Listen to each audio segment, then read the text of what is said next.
오늘 우리에게 주시는 하나님의 말씀은 마태복음 24장 36절에서 51절까지 말씀입니다.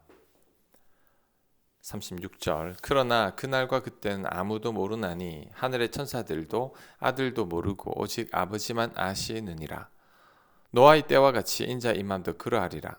홍수 전에 노아가 방주에 들어가던 날까지 사람들이 먹고 마시고 장가들고 시집가고 있으면서 홍수가 나서 그들을 다 멸하기까지 깨닫지 못하였으니 인자 임함도 이와 같으리라. 아멘. 그날과 그때는 아무도 모르나니 하늘의 천사들도 아들도 모르고 오직 아버지만 아신다고 합니다. 노아의 때에 갑자기 홍수가 임했듯이 그날도 갑자기 임한다고 말씀합니다. 자, 이 말씀이 주는 교훈이 뭘까요? 첫째, 때를 알려고 하지 말고 오늘을 살라는 것입니다. 마지막 때를 안다고 주장하는 자들이 있는데 이들이 다 이단이요, 사기꾼들이죠. 과거의 구원파 이단을 생각하면 됩니다. 그들은 1999년에 예수님이 재림한다고 했지만 재림하지 않으셨죠. 오늘 말씀에서 예수님조차도 그때를 모르신다고 했는데 예수님의 말씀을 온전히 믿지를 않는 겁니다. 그렇다면 왜 사람들은 그토록 마지막 때를 알고 싶어 할까요? 그 이면을 가만히 들여다보면 대체로 성실하지 않은 자들, 오늘 하루에 최선을 다하지 않는 자들이 유독 때를 궁금해합니다. 어떻게 해서든지 좀 편하게 살고 싶어 하고 요령을 피우고 싶어 하기 때문이죠. 학창 시절을 돌아보면 열심히 공부하는 학생은 부모님이 외출하시든 안 하시든 언제 돌아오시든 크게 상관하지 않습니다. 오히려 부모님이 곁에 계시면서 따뜻한 밥과 간식을 챙겨주시는 것을 훨씬 편안하고 든든하게 여기죠. 반면에 공부를 하지 않는 학생은 부모님이 집을 비우신다는 소식을 누구보다 반깁니다. 잔소리 없는 자유를 누리기 때문이죠. 그리고 반드시 언제 오시느냐를 묻습니다. 부모님이 돌아오시는 그 시간을 교묘히 피해서 딴짓을 하기 위함인 거죠.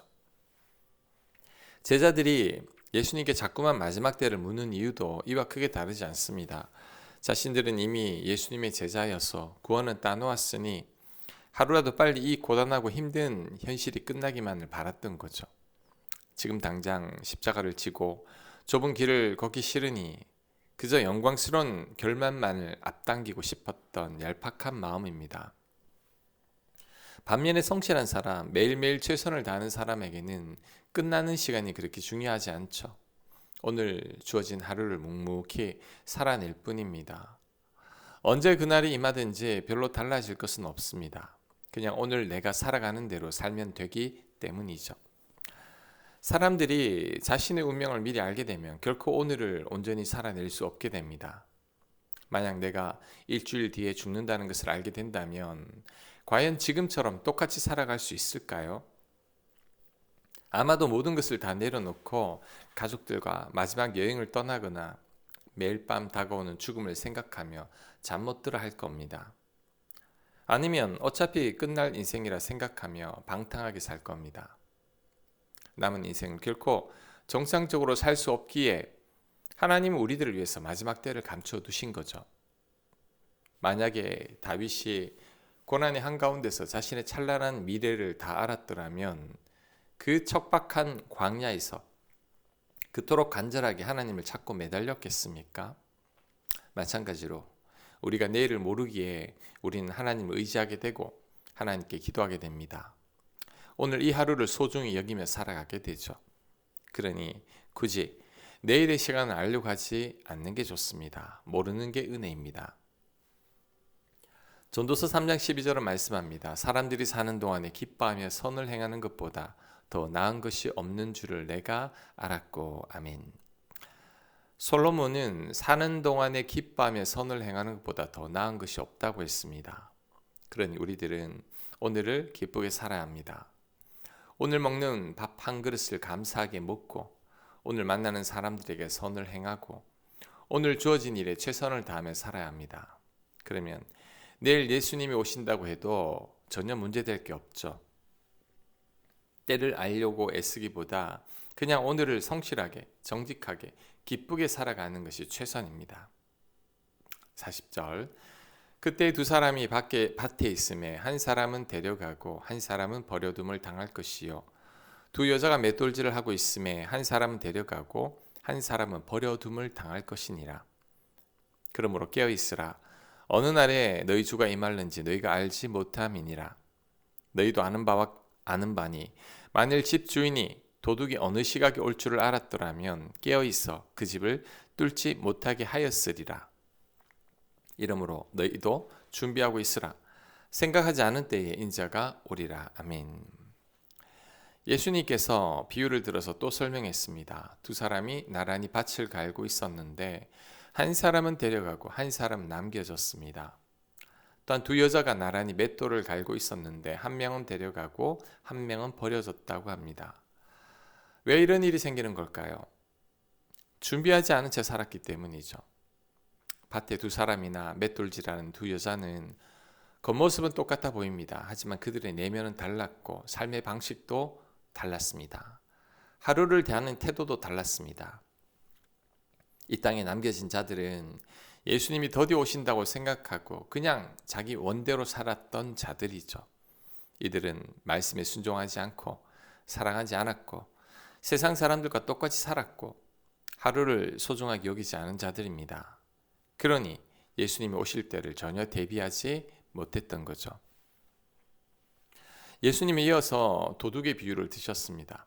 도둑이 오는 시각을 안다면 집주인이 철저히 준비해서 절대 들어오지 못하게 할 것이라고 합니다. 예수님이 말씀하시는 바는 대비하는 마음으로 살라는 거죠. 늘 준비된 마음으로 살라는 겁니다. 자, 이 말씀이 주는 두 번째 교훈은 깨어있고 준비된 마음으로 살라는 겁니다. 깨어있으라는 말씀은 잠을 자지 말라는 뜻이 아닙니다. 영적으로 정신을 차리고 살라는 거죠. 내가 지금 어떻게 살고 있는지를 늘 점검하며 살라는 겁니다.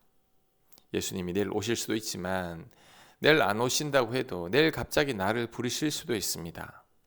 갑자기 들려오는 부음 속에 내가 있을 수도 있습니다. 그러니 우리들은 늘 깨어있고 준비된 마음으로 내일 하나님께서 나를 부르셔도 전혀 문제될 게 없어야 합니다. 그날이 언제든 준비된 자에게는 그날이 기쁜 날이 될 뿐이죠. 사랑하는 주님을 만나는 날이고 이 땅의 모든 수고를 다 그치고 쉬는 날이기 때문입니다. 우리는 하루를 살아도 주님 보시기에 부끄럽지 않아야 합니다. 오늘 죽어도 후회할 게 없어야 합니다. 이런 삶이 깨어있고 준비된 마음으로 사는 삶입니다. 45절. 충성되고 지혜 있는 종이 되어 주인에게 그 집 사람들을 맡아 때를 따라 양식을 나눠줄 자가 누구냐? 주인이 올 때에 그 종이 이렇게 하는 것을 보면 그 종이 복이 있으리로다. 내가 진실로 너희에게 이르노니 주인이 그의 모든 소유를 그에게 맡기리라. 만일 그 악한 종이 마음에 생각하기를 주인이 더디 오리라 하여 동료들을 때리며 술 친구들과 더불어 먹고 마시게 되면 생각하지 않은 날 알지 못하는 시각에 그 종의 주인이 이르러 엄히 때리고 외식하는 자가 받는 벌에 처하리니 거기서 슬피 울며 이를 갈리라. 아멘. 예수님은 두 종류의 종을 또 비유로 말씀하셨습니다. 한 종은 주인이 없어도 똑같이 자기 일을 합니다.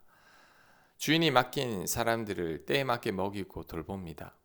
시킨 일만 하는 게 아니라 맡겨진 모든 것을 책임지는 종이죠. 반면 악한 종은 주인이 더디 온다 생각하고 동료들을 때리고 술 친구들과 어울려 방탕하게 살았습니다. 주인이 없으니 자기가 주인인 것처럼 행세했죠. 그런데 51절은 이 종을 외식하는 자라고 부르고 있습니다. 주인 앞에서는 열심인 척, 성실한 척 하지만 주인이 없으면 전혀 다른 사람이 되는 자, 하나님이 가장 싫어하는 모습이 바로 이런 모습이죠. 오늘 말씀이 주는 세 번째 교훈은 한결같은 충성된 종으로 살아야 한다는 겁니다. 악한 종은 주인이 있을 때만 충성했죠. 원래 종이란 주인이 시키는 일만 억지로 하는 존재죠. 그런데 시키는 일만 억지로 하는 자는 아마추어죠. 일을 찾아서 하는 자가 프로입니다. 바로의 궁전에서 어디서든 요셉은 맡겨진 일에 최선을 다했죠. 그랬더니 하나님께서 더 큰 것을 맡기셨습니다. 이게 하나님 나라의 법칙입니다. 달란트 비유를 보면 일하지 않은 종은 종의 달란트를 빼앗아 가장 많이 일한 종에게 줍니다. 있는 자에게 더 주시는 것, 이것이 하나님 나라의 원리죠. 하나님은 자리를 비우시는 분이 아닙니다. 하나님은 언제나 보고 계시죠.